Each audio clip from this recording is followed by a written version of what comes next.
Do that work.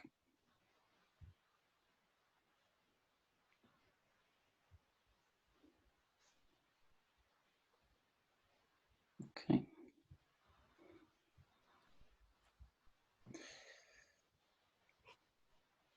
Okay. That looks all right. Minimize that. Oh yeah, it's okay. Perfect. Everything visible. I'm audible and everything. Good to go. Yes. Yeah, everything looks and sounds good. Great. Perfect. Okay. Yeah. Well, thank you very much for the invitation. It's good to be here talking about, as we just heard, quantum field theory. Well, I've I've extended the name a bit. Difficult to talk about in one of these topics fully in a talk. 3 of them is probably going to be a challenge, but I'll maybe focus on the former and then say a bit about the LHC as I go, because yeah, that's what I work on. So maybe I should start with that. So I'm a what's called a phenomenologist, which for those of you who don't know what that means, which may be quite a few of you, is essentially I'm a particle theorist, but I'm not a string theorist. I'm someone who very much interested in applying the theory to experiments, and in my context that means the LHC, although it doesn't have to be, and it's not the only thing I work on. And yeah, I mean that's what I do. So on a day-to-day basis, it's really working in collaboration and discussion with experimentalists and developing the theoretical framework to describe LHC collisions. And of course, as we'll hear, the theoretical framework to describe LHC collisions is indeed quantum field theory. So it is a broad topic I was asked to talk about, and it's also a reasonably advanced topic, or a very advanced topic in principle, depending on what level of detail you go into. And I appreciate that the audience is mixed. So I've sort of picked out a few interesting things, and I've tried to discuss them in without going into too much technical detail. I mean, having said that, I thought it's nice to have a bit of maths to kind of hang things on. But if you're familiar with all the maths that I put, then that's fine, that's great. If you're not so familiar, I'll explain things as I go. And as I say, it's really just to hang the discussion on. It's not shouldn't be essential to understanding the broader message if you don't get too hung up on the details of every little bit. But there won't be too much of that. Okay, well let's make a start. So what is QFT, quantum field theory? Well, there's various things. It's a theory of the quantum world in combination with special relativity. It's a description of high energy particle interactions. Particles are kind of excitations of the associated quantum fields, and you have an association of forces with particle exchange. That is a very, very brief, if you like, summary of what it is. But of course, I'm going to go into more detail. Don't worry. But just to set the scene. So let's do that. So first of all, let's build up to what I'm going to talk about. Talk about the pre-QFT world, if you like. Well, we've got classical mechanics, and that then, of course, led into quantum mechanics. And it's just some more or less random sentences to describe what quantum mechanics is, and we're mostly going to be familiar with that, I would think. So, the state of the system could be described by a wave function. Observables correspond to operators. Measurements are the kind of eigenvalues of those operators. And we have h bar, and if h bar goes to 0, we kind of we go back to the classical world, which of course is, h bar is rather small, so that's why often we don't care about quantum mechanics, and for day-to-day life, often, well, we don't care about it, we don't know about it, and of course that's why it took a while to discover, but it's of course there. Special relativity, well, the physics is the same in all frames, and the speed of light is constant, and so on. And again, you take c goes to infinity, we go back to classical mechanics. And then the third branch is classical field theory. So wave propagation, Maxwell's equation, electromagnetism, all of these things kind of feed into that. So what is the post-QFT world, or post-QFT, or during QFT world, whatever you want to call it? Well, you just reverse those arrows. So all of these things feed in to quantum field theory in some shape or form. And we'll discuss how that is as I go. So yeah, why do we need quantum mechanics? Sorry, why do we need quantum field theory even? The answer to that is, well, I'll give two motivations, and that they're not the only ones, but I think they're kind of nice ones.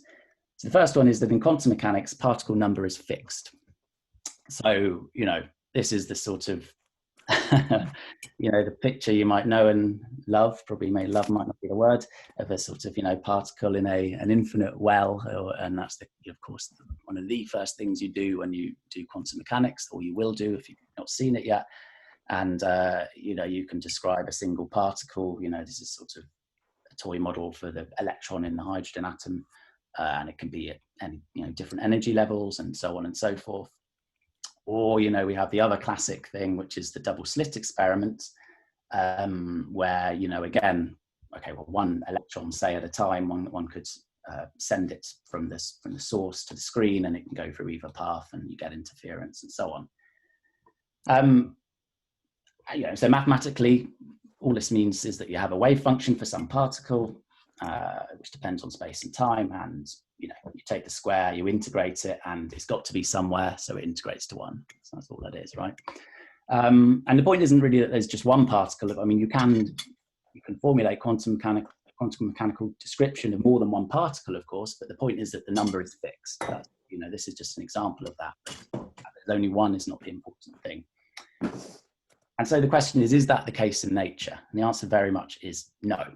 So here we have a typical LHC collision event, which is obviously very realistically drawn by me there. And a proton coming in on the other side, in beams, the LHC beams primarily. And then we have, an Atlas collision event. Now, every one of these lines, these energy deposits, is at least one particle. So you've gone from this 2-particle state to something which literally has hundreds and hundreds, possibly thousands of particles. And that is completely normal. That's what we see every day at the LHC. And this you can't get at with quantum mechanics. And it's just the idea that the particles can be created and destroyed. And we really need something beyond that to describe this. And, this isn't just an experimental observation. We expect it from theoretical grounds. So what do I mean by that? Well, we have our kind of classic, really the equations, if you like, of special relativity and quantum mechanics, which is E equals mc squared. So energy and matter are interchangeable.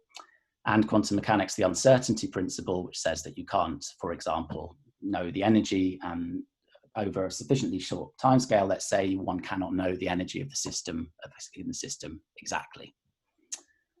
And so we put those two things together, and naturally they lead to the idea that if you look on a short enough distance scale or a short enough time scale, one could have that, the uncertainty on the energy in your system could be more than the sort of threshold kind of rest mass energy, if you like, that you need to create, let's say, a particle-antiparticle pair. So that would be the mass of the particle. And one would go from something like this could be an electron scattering off a muon, to something like this. And of course, this is exactly what happens. And it's, we need to have something that describes that, and we expect it to happen. And indeed, this is the kind of thing you would see, albeit indirectly. So the second motivation is because all particles are the same, or of the same type rather, are the same. So it sounds a little bit kind of prosaic, but it's actually a rather profound question. So why is that? Well, okay, here we have from Wikipedia, no less, but one of the cloud chamber tracks that was used, that led to the discovery of the positron in the mid-20th century. And this is coming from a cosmic ray. And now, a reasonable fraction of primary cosmic rays, things that come from outside the galaxy, are electrons and positrons. So these things come from many light years away. And the point is that thing we see there is exactly the same as the thing we might prepare in a beam at LEP. So LEP was the collider that sat in the LHC tunnel before the LHC. It collided electrons and positrons, beams of electrons with beams of positrons, and that's just an event. And you can see it looks rather more like a sort of Atari game than the Atlas one, but it's the same kind of idea. And the point is that the physics of this thing and the physics of this thing are identical. They're the same particle. Why on earth should that be? Why should something that was created light years away be the same as something we see here? And quantum mechanics, again, you just sort of assume that to be the case, but why should it be the case? And QFT, quantum field theory, again, gives you an answer for that. And the answer to that is that we have the fundamental object is not this particle or that particle, it's the underlying quantum field. And the particles are excitations of that quantum field. So this positron and that positron are excitations of the same underlying positron field, if you like. And that explains why they look the same. And this isn't, that sounds a little bit philosophical, but with, I won't go into the details here, but for example, using that gives you an explanation, for example, for the Fermi statistics of electrons and positrons, for example. I won't discuss that here.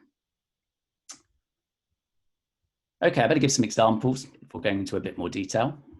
So here are a few QFTs, which probably you may have heard of, you may not, but we should set the scene just so you're aware what I'm talking about. So the kind of first one was QED, quantum electrodynamics. There's Feynman, who was one of the key people who developed this, again in the 20th century, kind of early mid 20th century. And it's the theory of leptons. So electrons, muons, tau leptons, there's 3 different types, interacting with photons. So it's essentially the QFD, well, it is the QFD formulation of electromagnetism. Another one I'll mention, so I better tell you what it is quantum chromodynamics, QCD, which is the theory of quarks and gluons. It's the QFT formulation of the strong interaction, which amongst other things is responsible for holding protons and neutrons together in nuclei. We have the Electroweak theory. So this is, the original sort of discovery of it, formulation of it, was because of weak nuclear decay. So a neutron going to a proton and electron and missing energy, but actually is an antineutrino. Here's a diagram for that there. So this is the theory of QED plus neutrinos, which then interact via weak gauge bosons, the so-called W and Z bosons. That's another formulation there. The QFT formulation of that interaction is called the Electroweak theory. And finally, the standard model is all of the above, plus the Higgs. So yeah, okay, here's QCD, here's QED, if you like, or Electroweak, all of that, and there's the Higgs. And they're suitably combined into our best understanding of how the world is today, at least on the particle physics level. And of course, beyond the standard model, well, there's lots of things on the market, and they're often formulated in this QFT language because we know that's so kind of successful at describing what we do know. I won't put a picture because I don't want to favor one or the other, but of course I could put many pictures there. Okay, so what is a QFT? So yeah, let me put a little bit of maths first of all to remind ourselves of the quantum side of quantum field theory. Again, really the details are not important here, but you're probably mostly familiar with this. When you go from classical to quantum, the variables become operators. I won't really make use of this, but just to set the scene. So you have a position operator, momentum operator, the Hamiltonian operator that I will come back to. And we denote the state of a system. I will denote the state of the system in this form. Now, if you're not familiar with that, this so-called Bra-Ket formalism, it won't matter too much. It's just a way of just writing down the state of a system. So which energy level it's in our potential well, or whether an electron is in spin up or spin down. That's all it denotes, and that's all we need to take from it. And if you know what it is, then great. So, just to write down a few kind of things that might be relevant. If you want to go from one state to another, you can use within this formalism, you can calculate a probability for that to happen. And the main thing here is that one has just a probability for it to happen. We obviously don't know exactly what will happen. That's quantum mechanics for you. And these things obey the Schrödinger equation. So they evolve in time according to the Schrödinger equation. And observables, of course, are given by operators. Okay, so that's just to set the scene. The field side is a bit more straightforward. Fields are physical quantities that depend on every space-time point, and that's it really. So the example is the electromagnetic field, or the electric field, the magnetic field, and there they are. And these things, of course, take values at every point in space and time in principle, and lead to, electromagnetic waves, for example. Okay. So quantum fields. So here's the basic idea. So we go back to what I said before, the motivational thing, one of the main motivations for quantum field theory, which is that particles can be created and destroyed. And that's really what we want to build into our theory. So how do we do that? Well, very schematically, we want to keep the quantum mechanics language. And so we define an operator which acts on what's this? This is the vacuum, so nothing present, if you like, and leads to the creation of some particle at some point in space and time. Again, if the mass of this, if you're not familiar with the maths of this, then it doesn't matter too much. It's just the idea that one can build a language that talks about the creation of particles and the annihilation of particles at different points in space and time. And that's going to be the kind of language we use. If you are familiar with the maths of this, then suffice to say that it's the same sort of creation and annihilation operators you use in the quantum mechanical treatment of the simple harmonic oscillator, the sort of ladder operators from which you form those, but that's just an aside. So we call this thing a field operator. So it's a field because it can take a point, because a particle can be created at any given space-time point. So that's it can take a value, if you like, a particle in this context can be created anywhere in space and time by this. That's the field kind of nature. And it's an operator in that just the usual quantum mechanical sense. And for every type of particle, for every type of antiparticle, so electrons, muons, Higgs, gluon, they each have their own associated field and therefore associated operator, which will create one of these particle excitations out of the quantum field at some point in space and time. And of course, you can generalize to creating more than one particle. We'll see some examples of that. Okay, well, how does that work in practice? That might seem a little bit kind of obscure if you're not used to it. But the point here is the observables that we're interested in can really be written in that language of operators, or written in terms of the idea, again, of creating and annihilating particles at different points in space and time. So let's consider the sort of simplest thing, which is the amplitude for a particle excitation, so for a particle, more or less, to move from one point to another in space and time. So what might that look like? So here we have a little ball, which is a particle at some point in space, some point in time, and then at some later point in space and point in time, you see it somewhere else. And so it propagates from one to the other. And we simply we describe this in our QFT language that the initial state corresponds to creating the particle at that point in space and time. The final state corresponds to the particle, on the other hand, being an excitation created at this point in space and time. And when one can then just calculate the probability or the amplitude to go from there to there. And that's what you do. So you know, again, that the precise maths of this is not too important if you're not too familiar with that, but it's just written in terms of those things. And one gets all sort of nice things. One finds that this is only non-zero, written in a suitable way if really you could travel from there to there. In other words, you wouldn't have to travel faster than the speed of light to do it, and things like that. So it's a sort of heuristically, you can think about if you measure a particle at one point in space and time, and then you measure it somewhere else at another point in space and time, that's the kind of, in the QFT language, you talk about that being created there and then appearing there. That's a little bit heuristic because, you know, if you're sort of really keyed into this, you might think, well, hang on, wait a minute, I'm talking about knowing something's position exactly, which doesn't sound very quantum mechanical. And indeed, you know, this is not directly an observable per se, but it's something that goes into them. So let me actually show you something that would be observable. It's a little bit more complicated, but again, it's the same idea. So now we're really going towards, you know, what you would see, for example, well, not here at the LHC, but it would be the same kind of idea. This could be LEP, for example. So one collides an electron and a positron, and it produces, for example, a muon and an anti-muon. So let me write that. So we have an electron and a positron with momentum P1, P2 goes to a muon, so an anti-muon and a muon, P3, P4. I'm using just a shorthand, just writing this is the energy and the momentum just in one sort of big vector, just to sort of avoid writing this every time. This would be E1, comma P1. This is a 4 vector if you're familiar with that, but if you're not, it certainly doesn't matter.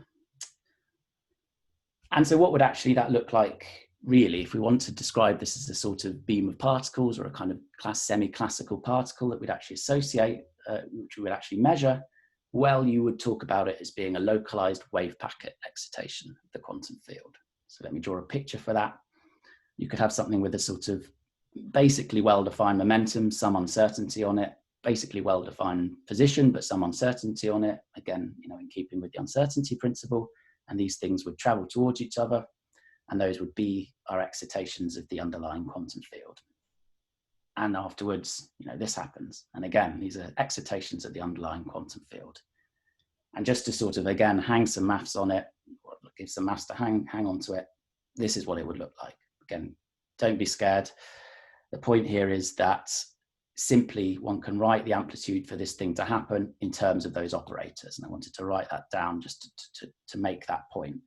So, we're talking about their momentum. So there's a Fourier transform involved somewhere, but I won't go into the details of that. But more or less, broadly speaking, one is still talking about creating an electron excitation out of the quantum field, creating a positron excitation out of the quantum field, and that transitioning to an excitation of the muon and the anti-muon out of the quantum field.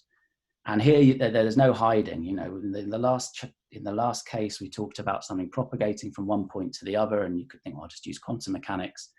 Here, there is just, you need QFT to describe that. The idea that you can really go from this state to that, you need this QFT description.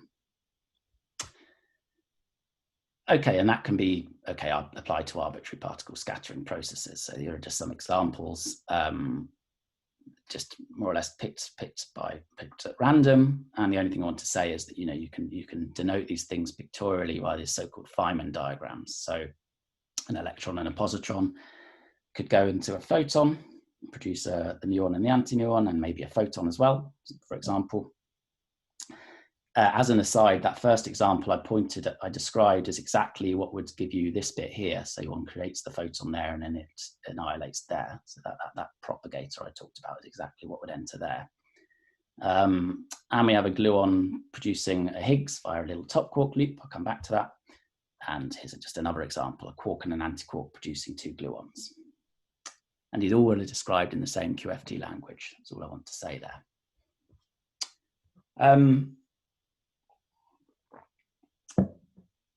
Okay, perhaps I can stop for questions there, or perhaps I can go on a little bit. I don't know, it depends how you best like to do that.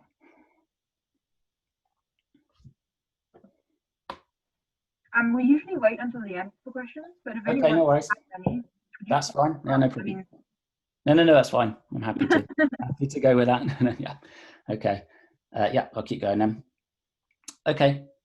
So the path integral in QFT. So what is that? So apologies if you've seen path integral formulation of quantum mechanics, because I'm going to describe it again before going on to QFT. But it's a nice story. So if you have seen it, you'll hear about it again now. If you haven't, I'll try and give you a little bit of info on that. So what is this thing, and why is it relevant for QFT? Well, okay, let's start with quantum mechanics. This is sort of old, maybe apocryphal story. So here we have the double slit experiment, which I described before. So an electron could go through this slit or that slit. And okay, the amplitude for the electron to end up at F there, some point on the screen, is just the sum of this part, the amplitude to go there and the amplitude to go there, like so. And of course, these interfere, and that gives you your interference pattern. Bearing in mind, I've obviously blown up the distance here to be comparable to that distance, which it couldn't be in real life, but that's just so it's visible. So a clever student, possibly Feynman, came along and said, what if I add a third hole in? So let's put that there. What do we do? Well, okay. In that case, the amplitude looks a bit more complicated, but it's the same idea. Now one has three possible paths the electron could take, and one sums over the amplitude to go through that hole, the amplitude to go through that one, and the amplitude to go through that one to end up at some given point. And you'll have some more complicated interference pattern. And what about 4, 5, n holes? You get the idea. Okay, you sum over, you would end up summing over lots and lots and lots of different paths. But he's not finished yet. Now, what if we add another screen? So here is my very messy picture of that. We now add another screen, and now you've got all of these different paths. You can go through there, you can go through there, go through there, so on and so forth. And so now suddenly you've got, a sum from 1 to n. So go for any of those n holes, a sum from 1 to m. So I've denoted this as an S1 fiddle. You can hopefully just make that out. And one has n times n different possible paths, and you're probably unlikely to get much of an interference pattern at all at that stage. But that's what quantum mechanics tells you. But Feynman is still not finished. What if I had in a third screen? What if I had in a fourth screen? What if I drill an infinite number of holes into the screens, which is, a rather Zen-like kind of concept. But obviously a screen with an infinite number of holes in it is no screen at all. But from the motivation before, one expects to actually have an infinite number of paths, but now just going through space from I to F. And one should now sum over all of these to get the amplitude to go from one to the other. So that's what I've written here. The amplitude for the electrons, say, to go from I to F in some time interval is just the sum over all the different trajectories that it can take to get there. Now, the one thing that can be confusing here is that if you're stuck in your kind of classical ways, you think, well, how can there be lots of different trajectories? You know where it is then, where it is then, the two times, presumably when you set your electron off, you sort of know where it's going and its speed. So sure, there's only one trajectory. Well, the point is that that's true in classical mechanics, but in quantum mechanics, you cannot know a particle's trajectory exactly. And why is that? Well, because what is a trajectory? It means that you know that at time t1 it's there, at time t2 it's there, at time t3 it's there, at time t4 it's there, so on and so forth. So every point position of the particle and every time for it, and therefore its position completely, but you also know its velocity completely with complete precision. And that we know is something we cannot know from the uncertainty principle. So there is no single well-defined trajectory in quantum mechanics, and that's why you need to sum over these. Okay, so how do we do this mathematically? Again, this is about as mathematical as this discussion gets, and I don't want to kind of get hung up on the details, but I just want to motivate where the final expression comes from, so that it doesn't just sort of appear out of nowhere if you're not used to it. So let me motivate that. So we break a given trajectory up into lots of different subcomponents with some small time delta t between them. We use Schrodinger's equation, which tells you, how your state will propagate in time. In this case, the state is this sort of position of the electron. And the amplitude to propagate from one small interval to the other will be given by this. And then the only thing to take home here is this here. So you've got the e to the minus IH, which just comes from the Schrodinger equation with the delta t. And the point is this thing will depend on time and position in general, which is why you could only do this for small little intervals.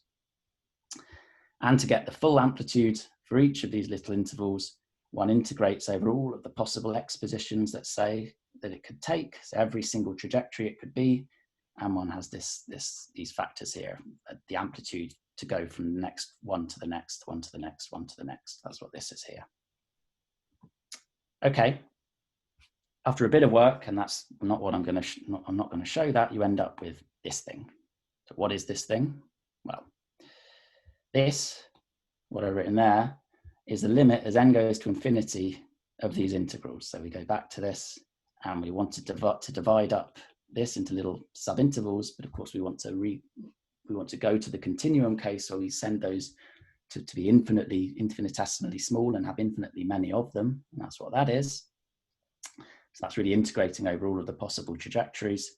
And this thing here is the action. So if you know what that is, great. If you're not so familiar with it, it doesn't matter too much. The only thing I want to say is this is the integral of this thing called the Lagrangian. The Lagrangian is for a single particle, for example, is the kinetic energy minus the potential energy. And just to remember, the Hamiltonian is the kinetic energy plus the potential energy. And the reason that appears at all is, again, because of the Schrodinger equation. You happen to pick up a relative minus sign, which brings it to be a Lagrangian rather than a Hamiltonian, but that's a technical detail in a way. So that's where it comes from. Okay, so from now on, we're just going to take that as a given, and I'm going to talk about the physical interpretation of it. So again, don't worry too much about that if it's not completely clear. So how do we make sense of this? How can we do an infinite sum over paths? How can that be well defined, convergent, and so on? And the key thing is this factor in the exponent, so in particular that thing there, and the fact that you've got this h bar. So any paths which are sort of very different with respect to this sort of classical trajectory, if you like, the one you'd expect. Classical physics was well, physics was purely classical. Paths which are very far away from that will essentially get very large oscillating phases and cancel against each other. And so to good approximation, certainly in this scenario, it will just look like a classical electron going from one point to the other, which is good because that tends to be what we see in real life. It's only in these sort of special situations where, for example, here, I shrunk down the two slits on purpose, the difference between the two paths is very small. And then you get these sort of interference effects and this sort of stuff comes into play. Nonetheless, as you can imagine, handling mathematically an infinite number of integrals is not an easy thing. And, you know, it becomes worse for quantum field theory. But what about quantum field theory? So that's the motivation for the quantum mechanics case. What about quantum field theory? So let's go back to our simplest example, a particle excitation created at some point in space, some point in time, and it would propagate to another point in space and another point in time. So there is the amplitude for that thing to happen. I've sort of written the particle as phi. It could be an electron, it could be whatever you're interested in. Again, here's the expression, creating it at one point in space, and then it's found at another point in space and time. So this is really the analog of our electron multi-slit amplitude, if you like. We've got an amplitude to go from one point to the other, but now in the QFT framework. So what does a path integral look like in a QFT case? It was kind of bad enough in the quantum mechanical case. How do we get a handle on what that could be? Well, what is a path in the QFT case? So in the quantum mechanics, a path is the trajectory of the particle. That's what we've seen. In QFT, the path is the field configurations, okay, between the initial and the final states. So what does that mean? What does that mean? What is a field configuration? Well, let me draw some pictures and show you what I mean. So there's the integral over all of the trajectories. Let's just denote it like this in the for an integral over the field configurations. Okay, that's just sort of a formal thing. Here are the different trajectories. Again, that's the quantum mechanical case. And this is what we get. So we're going from a particle at this point, x, for here I'm just denoting, again, shorthand, this is the time and the position, just giving it one label like that, just to avoid writing that both times. And you go from x1 to x2, so a different point in space and time. And that would be your sort of simplest, almost classical thing. But you have all these different intermediate field configurations that you need to sum over. And what is that? What is a field configuration? It's a particle excitation. So all of these different particle excitations, one could create a photon at this point in space and time, and it just exists for a small amount of time and then annihilates, or one could do this, where you have one photon created and then annihilated, and then a photon creating an electron-positron pair, and then annihilating again, and so on, and so on, and so on. And there's an infinite number of these things in principle, just like there are an infinite number of trajectories that one would need to sum over. And that's the kind of crux of the matter. That's what we need to kind of include when we calculate anything in QFT. So sum over all of the intermediate field configurations, the intermediate particle excitations, if you like. So how do we actually do this? So the answer is with great difficulty. So, you know, there's a lot kind of hiding in this. So this thing here, which as I just use words to say, is the sum or the integral over all of the different field configurations. So in other words, the different number of particle excitations in the intermediate state.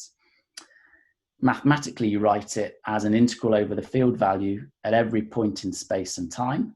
And that's what this is. So you can imagine breaking space and time into a number of discrete points and then sending that number of points to infinity. So really difficult to get a handle on what that means, you know, if you're going to try and do anything with it. And there are different solutions. So one solution is actually not to send n to infinity. Let's approximate space-time as a continuum. Let's approximate space-time as a lattice and try and do something numerically. So the equivalent in the quantum mechanical case would be to just consider a discrete number of points where the particle could go and just, you know, literally sum them up on a computer. Because they're finite, you could do that. one can do the same thing here. So now one has a finite number of points in space and time, and in each of these, one will have an integral over the value of the field. In other words, broadly speaking, whether there is a particle excitation there or not. So if a photon is sort of created here and annihilated there, that kind of thing. And there's a whole industry around this. This is called lattice QCD. So particularly in the realm of quantum chromodynamics, the theory of the strong interaction, one can break up your QFT into your space-time into as I say, a discrete number of points. And one can apply it to actually solving, or in some cases, solving or giving numerical solutions to quantum chromodynamics, in particular in the low energy regime, which I won't go into the details today, but is a region where it's very hard to get a handle on anything, because everything is very strongly coupled, essentially. So this involves a great deal of ingenuity to even get this to work in the first place, as I'm sure you can imagine. And it also, because you've got all of these different points and all these different integrals being done on even a rather large lattice, which you need it to be quite large if it's going to look anything like sort of continuous space-time, you need big supercomputers to do that. Here is a sort of simulation you can do of some QCD process. And this is the masses of the different baryons, different bound states of quarks predicted from these supercomputers. So that's one way you can do it. The other way, and this is really what we resort to at the LHC, is to apply perturbation theory. So you take an approximate approach. So the point here is, provided the coupling is small, you don't need to include that infinite number of field configurations, which would really be a worry. So what do I mean by that? Well, here's my example again. So you're adding in all of these ad infinitum, all of these different field configurations. But if the coupling of the photon here, let's say to the electron, is small, which it is, then maybe you don't need to include all of them. Maybe, to good approximation, one only needs to include this excitation, and this will give an even smaller contribution, and this an even smaller one, and so on.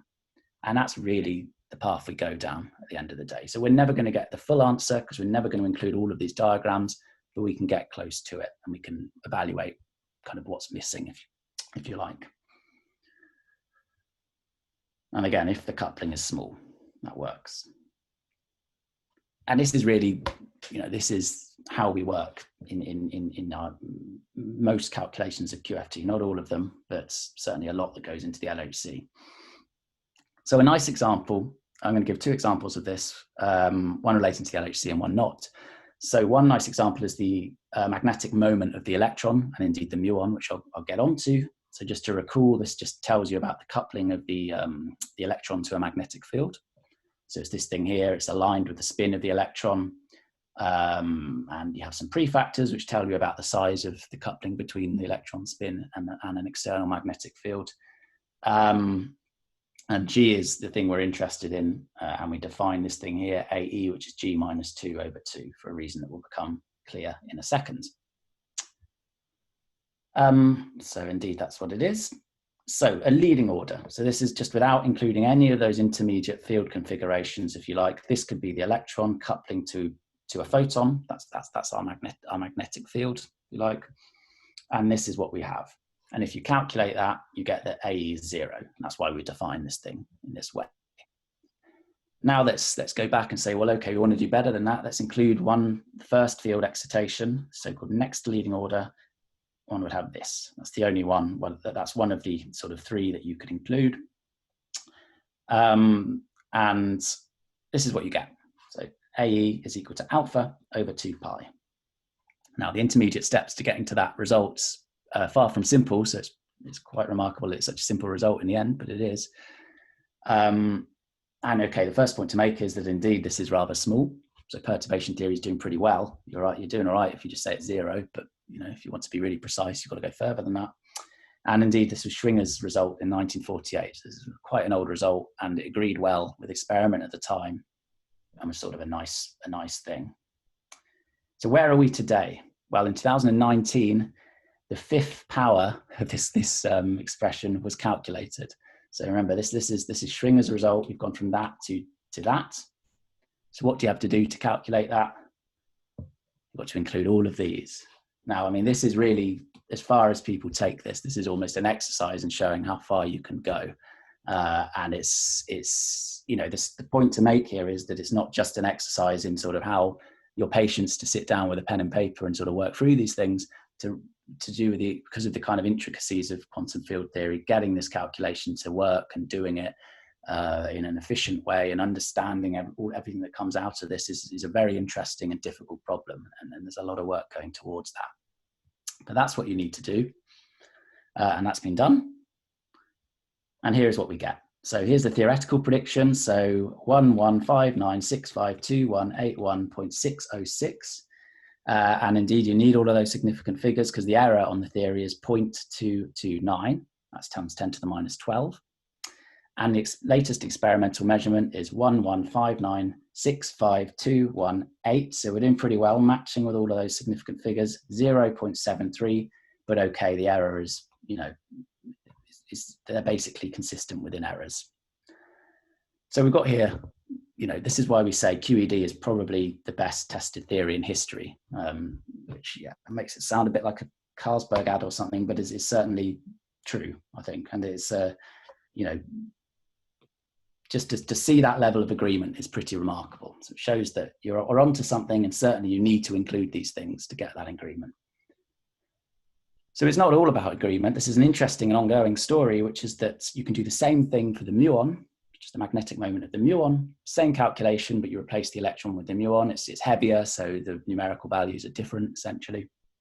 Here's the theoretical result, 116591.810 plus or minus 43 times 10 to the minus 11. Here's the experimental latest result, 11659200.2089 plus or minus 63. And what you can see is the error is in that significant figure, but actually the discrepancy is starting to appear there. When you really calculate it, it's about a 3 to 4 sigma discrepancy. So I've not given an exact number on that because, for example, whether the error on this is exactly 43 is hard to say because a theoretical error can only be sort of estimated, but it's in that order. What that is at least a probability of 1 in 10,000 that this is just a fluctuation, that this has happened by chance, let's say, for a fluctuation in the data. And so something's going on.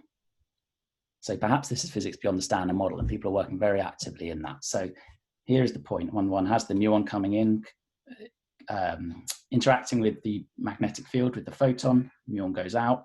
Perhaps there's some new, in this case, supersymmetric state in the loop, that virtual, excuse me,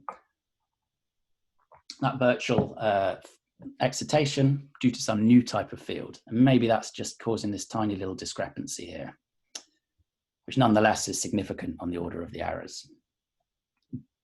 Perhaps maybe a little bit less excitingly, we just don't understand QCD well enough. So there's all sorts of things that can go on here with pions and low energy QCD phenomena, virtual phenomena in the loops again. And that's, again, very hard to get a handle on, but people believe they understand it. But this is really one of the outstanding issues in particle physics and well, one of many, but it's certainly an important one.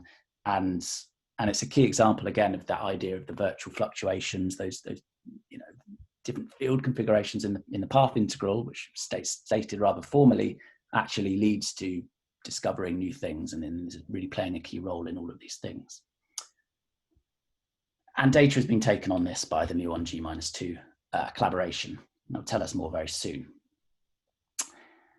But yeah, just to show that again, this is in the Fermi lab in America, and it's already taking data, and then they're going to be looking at more soon. And then so the discrepancy will either go up or down, and then if it goes up, then it could even get to what we call the 5 sigma discovery, where the chance of it being a fluctuation are essentially zero, provided we understand the theory well enough. Okay, so another way you can do this is at the LHC. So here we're really in the business of stress testing the standard model, for, at least in part. That's one of the key things we want to do. We want to see if the standard model is working with high precision, and that we want to use the LHC to do that. Now we're looking for small, in other words, looking for small deviations from the standard model. That means we need very precise predictions for the standard model, because we need to know, you know, if the discrepancy between data and theory is because we don't understand the standard model theory well enough, or if it's something new. And one thing this requires doing is going to many orders in perturbation theory in the calculation. So for example, for gluon to Higgs, one has, we can write this, and here is the leading order. So just to be clear what we're talking about, so a gluon and a gluon. Already we've got an intermediate fluctuation. That's the way the gluon couples to the Higgs, top quark virtual loop, and then the Higgs comes out. Why is that? Well, because it turns out that the gluon is massless, which means it actually has no direct coupling to the Higgs. But the reason this is still important is that there are so many gluons produced from protons in the initial state of the LHC. So this is really a dominant production mode. This sigma naught is essentially this, and then one can go up one order, another order, and that's where we are today. One needs to include these sort of diagrams and many more besides. And again, this is a very interesting question about actually getting this to work in QFT, and a very difficult one. So this is really a kind of tour de force calculation. In 2015, this was done, but since then they've been building on it and for many other processes. So this is the cross section, forget about the units, it doesn't matter, but just versus energy. So that's the LHC final running energy, 14 TeV, but it's also run at kind of 8 and 7 and 13. So that's why it's shown at different values. So this is what we call the leading order in green with some estimate of the theoretical uncertainty. So that's just this. Then we go to next leading order, we include one more order up, and then next leading order, and then n cubed LO. One could see there's the n cubed LO, the red line there. You can see it's converging on a nice result with a small uncertainty, but to get to that point, you really need to do all of that calculation. Okay.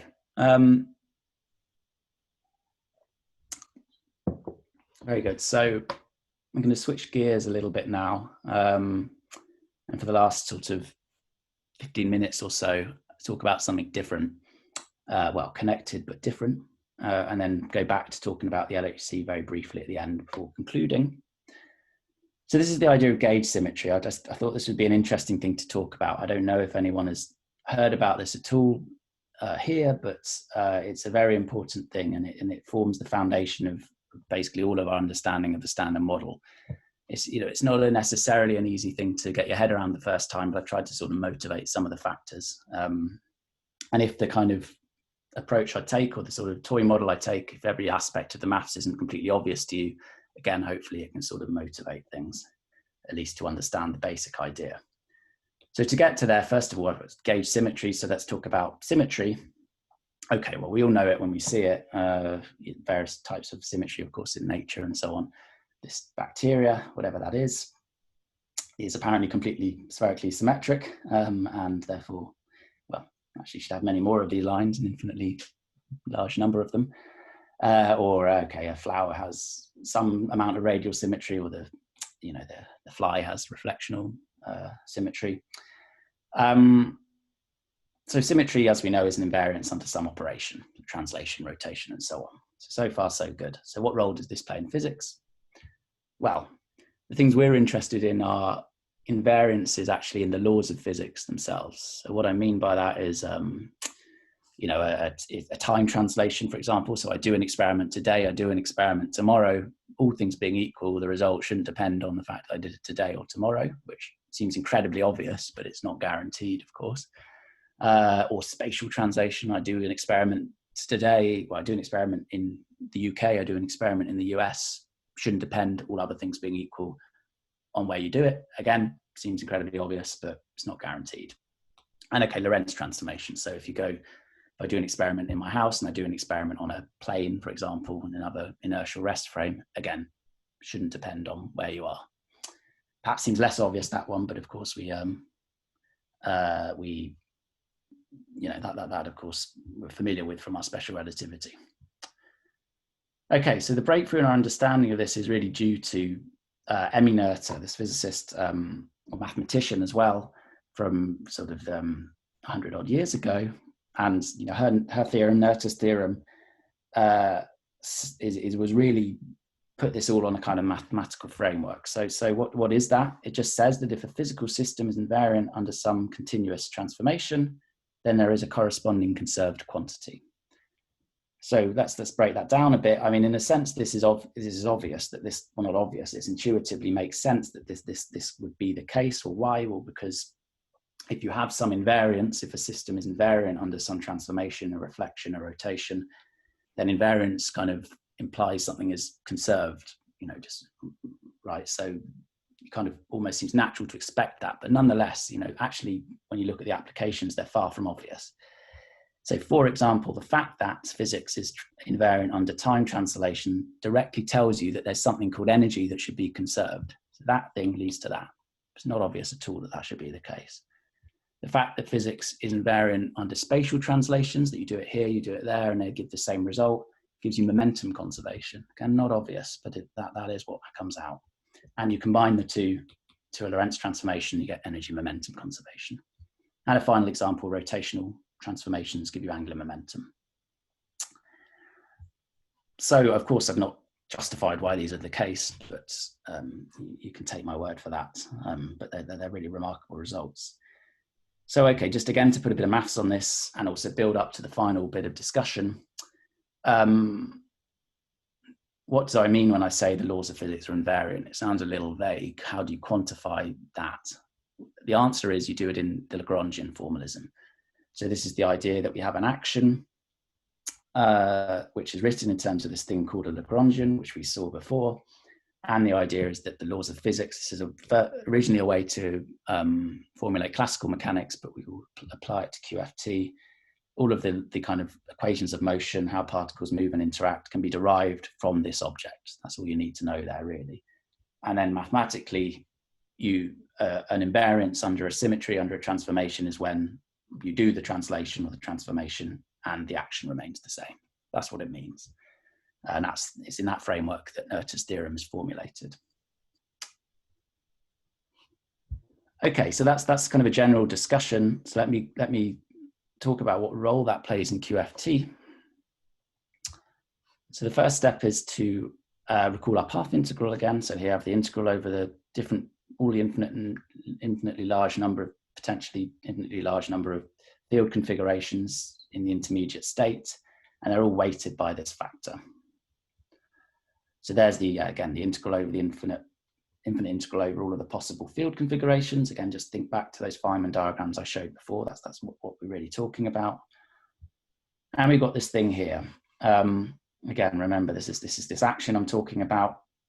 I introduced it first in the quantum mechanics framework, where you could really, interpret it directly in terms of the kinetic energy and potential of your single particle, say. You can do the same thing for fields, essentially. So for but the takeaway thing all you need here is that you imagine you're doing this integral. So you pick out a given field configuration in the intermediate state, and whatever that may be, that's going to achieve, or it's going to come with some weight factor, which tells you essentially the probability that it will occur, broadly speaking, or the amplitude for it to occur. And this is what this gives you. So let me break that down even a little bit more. Again, each possible path, each possible intermediate field configuration will be weighted by this. And so this is the thing which really tells you about the underlying physics. So what do I mean by that? Well, number one, depending on what fields are actually in your theory, they will enter there and they will enter there. That will change your results. We've seen examples of that. And also then, depending on the precise form of this, that tells you how your theory sort of is, how your quantum theory, field theory is. So that really encodes the physics. And again, without really going into the details of what that looks like, that is the point. So it tells you, how likely this is to occur versus how likely this is to occur, that kind of thing. So let me say what this might look like. So broadly, you break it up into a kinetic bit, which I will say nothing about, but basically determines how your free particles propagate. So in some limit, this would, for example, tell you that these things obey the Schrodinger equation in the non-relativistic limit. But again, how you get to that and why that is, I'm not going to go into. What I'm really interested in is this, the next few slides. So this thing here tells you what interactions can occur. And this really encodes, for example, that electrons can couple to photons and all that sort of business. So let me give you an example. And again, we can just treat this as a sort of mathematical thing. So we write down this term here. So we introduce two fields, two types of particle, if you like, 1 and 2. So you think about them as being an electron and a muon, if you like. And we treat them as complex valued things, so we can put a star on two of them and treat those as antiparticles versus particles. So I'm not justifying why that's the case, but that will allow us to motivate this discussion. So all I want to say here, and it is a little bit intuitive. I mean, why it actually happens is not a trivial thing to show, but it is intuitive that this thing here might lead to this sort of interaction. You might be able to draw diagrams with this sort of interaction in the intermediate state, say. So in particular, for example, a phi1 and an anti-phi1 might annihilate to produce a phi2 and an anti-phi2 with some coupling lambda. And indeed, that is the case. So why am I talking about this? What about symmetry? Well, let's go to this toy example again, and let's consider this transformation. So phi1 star goes to e to the I q1 capital lambda phi1, and similarly for phi2, but with a different q there. So these are just real numbers. Q1 and Q2, for a reason that will become clear in a minute, we're going to interpret as some sort of charge, like an electric charge of these two fields. And lambda is just a constant, and we don't need to really worry about that at all. Now, remember, here's the interaction. How will this go under this symmetry? Well, we're going to get a minus Q1 there, plus Q1 there, plus Q2 there, minus Q2 there, and that's going to go to 0. So indeed, we have an invariance, we have a symmetry. So how do we interpret this? There's our interaction again. There's the transformation again, just repeating what I said before. And we look at the exponent. And what we get, again, interpreting these things as charges, is a Q1 minus a Q1 plus a Q2 minus a Q2. And in other words, this could be a sum over the charges that we associate with these particles in the initial and final state. And we want this thing to be 0.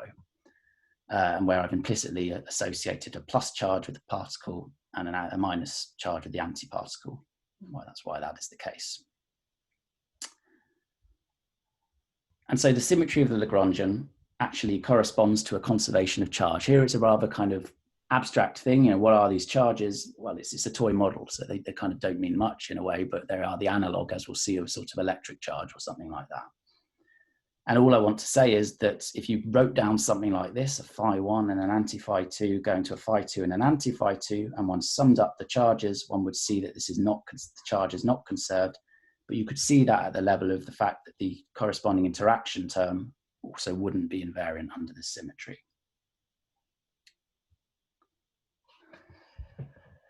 And it's precisely this sort of thing that in QED, so we're going to move away from the toy model, tells you, for example, the lepton number is conserved, for example. So the number of electrons minus positrons produced in a given process, for example, is conserved.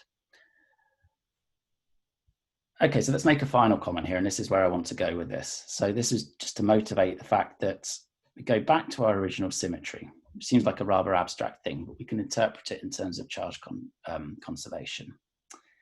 And we assigned a plus Q12 to the particle, and minus Q12 to the antiparticle. But we could equally well have said, well, let's call the particle minus Q12, and let's call the antiparticle plus Q12. And the conclusion would be the same. You'd have the same symmetry. You'd have the same result. Essentially, this transformation here, where you just pick up an overall minus sign out the outside. So, what matters here is the sort of overall charge conservation, if you like, in these abstract charges Q1 and Q2, not how we choose to label particles versus antiparticles. And here now I drop the toy model and I go back to QED. I go back to something that actually exists in the real world, because this is exactly what we have in QED and electromagnetism. And we know this, right? The standard assignment of an electron is negative E and a positron is plus E. But of course, this is just a historical thing. It's a convention. One could just as well say that an electron is plus E and a positron is minus E. And the results are the same, right? Like charges repel, opposite charges attract, and the rest is really convention. And the fact that that's the case might you sort of just get used to it, but of course it's not guaranteed. It doesn't have to be the case, and it's expressing something, an underlying symmetry, if you like. So again, forget about the toy model. In summary, we're free to do this relabeling everywhere in the universe, and physics will remain the same. So that sounds very good, very nice. Okay, fine. But this bit here is sort of doing a lot of work in that sentence, everywhere in the universe. So that means simultaneously, at all points in space, at all times simultaneously, I need to do this relabeling and physics will be invariant. But, you know, that kind of, for a start, doesn't seem to respect relativity. You know, why should my labeling somewhere many light years away affect what's happening on Earth? And, you know, to make that point, you know, why should I have to say, if I choose to do this relabeling, why should I have to do it on Andromeda, which is many light years away, at the same time as I do on Earth? And of course, the concept of the same time is also not itself a relativistically invariant thing. And the answer is, well, yeah, no, why should we? So let's try and generalize. What could we build a kind of analog of that swapping of the naming convention of electrons and positrons and their charge to something which actually depends on space and time, and it looks more like something which might respect relativity. So mathematically, again, this is just to kind of write down what it looks like. It looks just the same as before. I've changed that to a psi because that's conventionally what you would call for an electron, and that's what we're talking about. E is the electric charge. But now this thing here depends on our space-time position. Again, I'm using X as a shorthand for space and time there. And this is it. This is known in the jargon as a local gauge symmetry. And the question is, can we build a Lagrangian that is invariant under that? The answer to that is yes, but it's not possible. It's completely impossible to do that just with a theory where you only have positrons and electrons, say, in them. The only way you can get this to work in the underlying physics is if you actually add in an additional field. This additional field I'm going to label like this. I put sort of bars on that to distinguish it from the phi I used before. And we have a vector there, vector field there. And what you find is, and this is, as I say, just a mathematical exercise, you start with a Lagrangian of electrons and positrons. One motivates that it should maybe obey this symmetry. And one asks, well, how can I make that happen? You introduce a new field to make it happen. That thing also has to change under this transformation. You know, of course, the details of exactly how that look are not relevant here, but just to say that they have transformations that depend also on this object here. And one writes it down. So it's a mathematical exercise, fine. But then here's the thing. If you define B as del cross A and E in this way, which may be familiar to you, you find that the field that you've introduced just to keep the Lagrangian obeying this symmetry has exactly the properties of a photon. It's massless and it obeys Maxwell's equations, and it interacts with electrons and positrons. You add in, you produce interaction terms, if you like, in your Lagrangian between electrons and photons, positrons and photons, precisely of the type you see in electromagnetism. So really, you can have physics obeying this sort of space and time dependent relabeling of your fields, but only if you've got a force carrying particle within them that also changes in the appropriate way. And for this simplest case, that is precisely the photon. So you predicted the photon without ever observing it, if you like, just from symmetry arguments. And that really is a very powerful thing. Just asking that physics respects this, albeit a little bit kind of abstract symmetry, requires that the photon exists. And the point is the entire standard model is built on this. So I'm listing the various types of symmetry the other theories obey. Of course, the point is not to understand exactly what these are, but just to say that they exist and the theories are kind of founded on them. So we've talked about QED, technically we call that U1, which if you might know from your group theory. QCD is SU3, it's a kind of generalization of that. And Electroweak is a sort of combination of both. And the standard model is a combination of all three, if you like. And so really it looks like all of the physics we know at the particle physics level obeys these laws. And then, there's various reasons why that might be the case. And one of them is that, again, you go back to your path integral, you go back to the fact that you it's such a complicated thing that you've got to sum over all, in principle, all of these different field configurations in intermediate state, and does that even give you sensible results? And that's not guaranteed. And this symmetry plays the role of sort of taming that theory just enough that you can really get predictions out of it.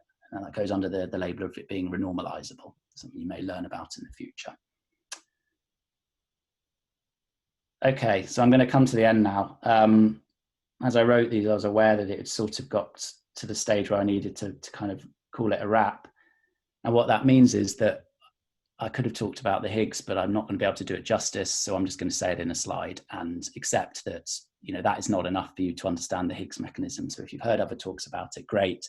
If not, please go ahead and read about it.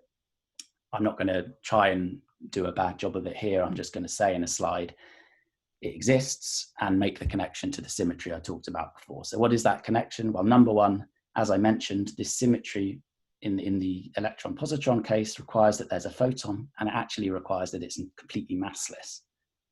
But we know that for the weak interaction, remember these are the W and Z bosons mediating this sort of thing, these things are very massive. They're about 100 times the mass of a proton. And so that seems to be a contradiction. But on the other hand, first of all, we know that all the other theories seem to be gauge theories. There's also a lot of indirect evidence that this is a gauge theory, that it has some underlying symmetry associated with it. And so the way around that is to introduce a new Higgs field. And, you know, leaving it there, that achieves, through its very special properties, it allows you to maintain the kind of symmetry you need while also giving the W and Z's masses. So if you're told that the Higgs sort of gives particles masses, that can sound a little bit random, because you kind of think, well, why do I need something to give particles masses? And indeed, you know, you can write down a quantum field theory with particles with mass perfectly reasonably without ever talking about the Higgs field or something similar. But the point is about it being a gauge theory and having that symmetry. That's when it becomes difficult. Okay, so a couple more slides about the LHC. So I won't talk about anything kind of mathematical anymore, but just about how you apply this. So QFT is really the foundation of all physics at the LHC, and really much beyond. But as you can imagine, applying those sort of basic underlying principles to actually getting something out of it in the real world, the LHC say, is you know, very difficult. And there's a huge collaborative effort of theorists, phenomenologists, as I've discussed, and experimentalists kind of trying to harness that potential for discovery. So we start from the Lagrangian of the standard model that encodes all the underlying field theory physics. Here's a theorist's view of what a collision looks like, which already is rather complicated. You just make out the protons in there and some collision event, and then all of these extra particles that are produced as a result. And indeed, if you squint enough, it looks a bit like that, but clearly, you know, going from there to there is already also something that needs a lot of work. But through this process, we hope to discover something new. And we're really in the foothills of LHC data taking. So this is the schedule for the LHC. There's the Higgs discovery in 2012. And again, not to labor the point, this is the Atlas plot of Higgs decaying to 2 photons. And so that in itself had to happen via this virtual loop. So again, it's that sum over those field configurations, if you like, playing a role. Here we are today. Well, seems to be pointing at 2021. I think I didn't sort of wanted 2020 to be over. There we are in the future, you know, so lots of unknowns to discover, and certainly a lot more data to be collected. So 3 main things we want to do. We want to determine the nature of the Higgs. We know it couples, we've measured its coupling very well to some particles, less well to others, and certain particles in the standard model we haven't measured at all yet. We're going to try and do our best to do that and see if it really looks as we understand it to be. We want to stress test the standard model. So this is the W boson mass, which is measured by the Atlas collaboration, basically one of the most. And if it agrees, then that says the standard model is sort of consistent. And if they disagree, it says there's something else going on. And of course, we want to look for new physics directly. This is some supersymmetry event. But the only final point I would make is that, again, I think one of the key things in the future is not necessarily going to be this. I mean, that would be great, but at the moment, we've not seen anything. The evidence for physics beyond the standard model, certainly the LHC, may come in another way, in a less direct way, but nonetheless in a way that you can pin down. And that is, again, said in a sort of mathematical way, some sort of non-standard model excitation in the quantum field theory path integral. Okay, what does that mean? That means that, you know, some standard model state transitions to some other standard model state, and in the intermediate, we've got something new going on. And that's what we're looking for. Okay, so yeah, there's many, I've talked about QFT, and it's the language we use to describe many phenomena in nature, but of course there are many unanswered questions. Dark matter, dark energy, matter-antimatter asymmetry, why is gravity so weak? Can we formulate a quantum theory of gravity? And, you know, the LHC will answer some of those, could answer some of those questions, probably less likely to answer some of the others. But there are many other experiments and ideas out there to do that. And yeah, hopefully you can answer some of them in the future as well. Well, no pressure. Okay, yeah, thank you for listening. Thank you very much. And so, is there any question from the audiences? Actually, before we start to ask questions, let me just ask a standard question that is that we will always ask for our speakers. So, if there is an audience that want to read more about this topic, for example, QFT or LHC or other stuff related to the standard model, is there any references that you could recommend to them? Because sometimes it's really difficult to start read into something new without some advices on what to read about. Yeah, that's a good question.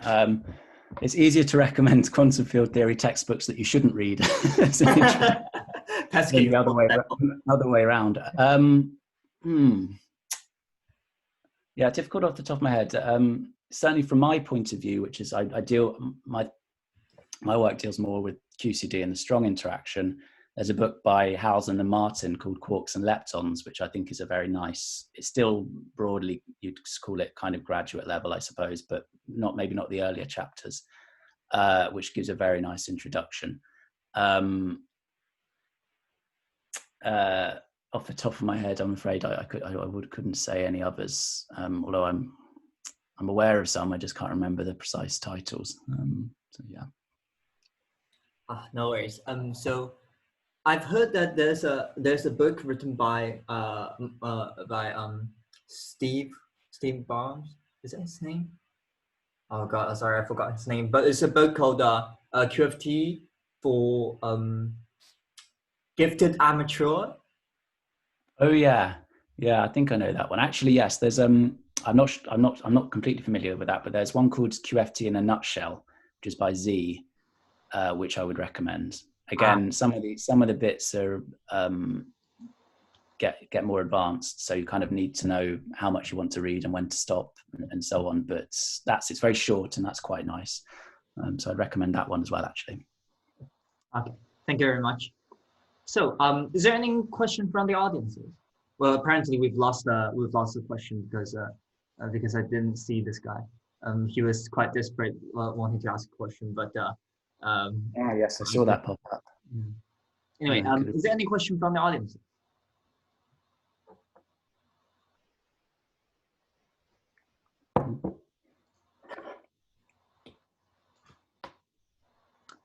Okay, if not so, I've actually have one. So, I've heard. So I'm also attending QFT this term, and I've heard from the lecturer John Wicker. Yeah. He told us about something related to the weak what was the name of the constant alpha for the electromagnetic interaction? Fine structure constant. Yes, the structure constant. I think it's a structure constant. It's a constant that characterizes the magnitude of the weak interaction. The electromagnetic interaction. Yeah. He said that there's a discrepancy between the experimental value and the theoretical value. It's very small, but it's still an active field of research. Could you please explain a bit about that?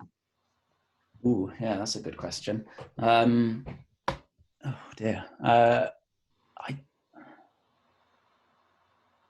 I think that's, yeah. Is that related? I'm not going to give you a good answer because I can't remember the details, I'm afraid. I believe that's related to measurements that you get from sort of atomic physics, and those maybe disagree with elsewhere.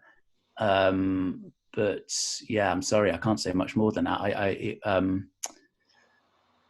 I would guess that it would be difficult to come up with sort of a convincing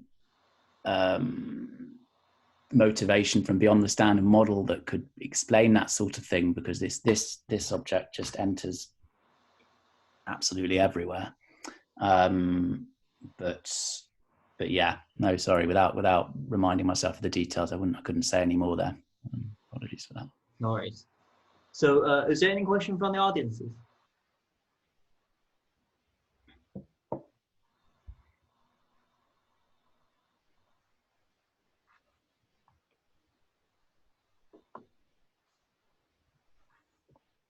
Some silence.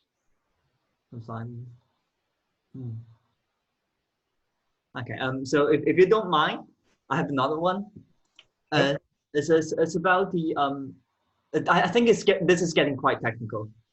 So it's related to the